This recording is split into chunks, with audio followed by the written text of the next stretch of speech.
Question came up recently: what is a central bank digital currency and why should we even care?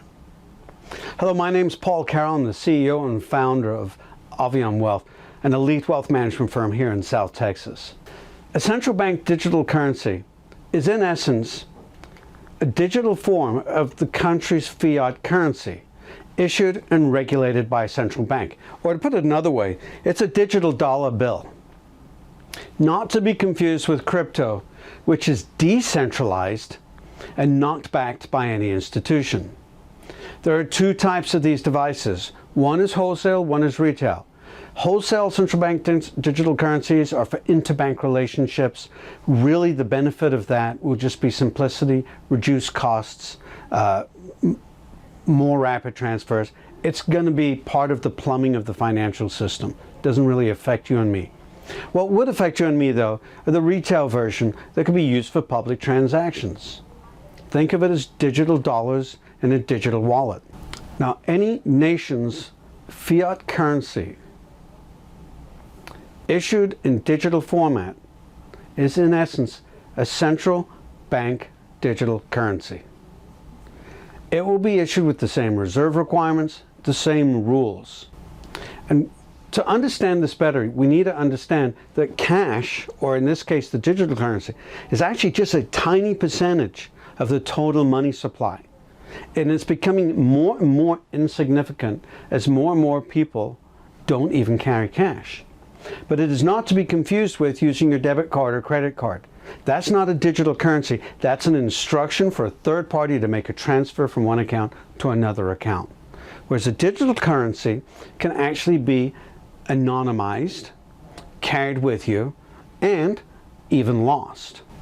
Now you could say what we're doing here is splitting a semantic difference. Digital cash, retail, central bank digital currency, debit card. In a way you are, but in a way you're not.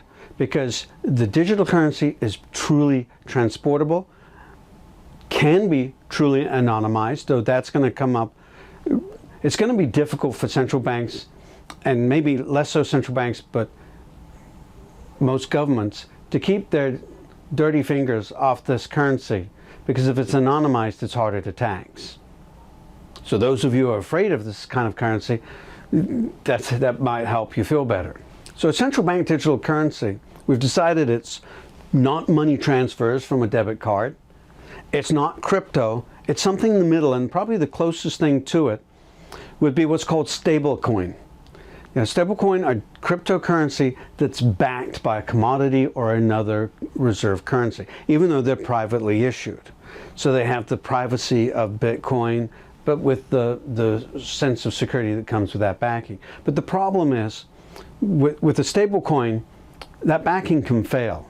They may have issued too many of them. There's too many things that can go wrong. So there are those who would insist that this digital currency exists in form, if not in reality.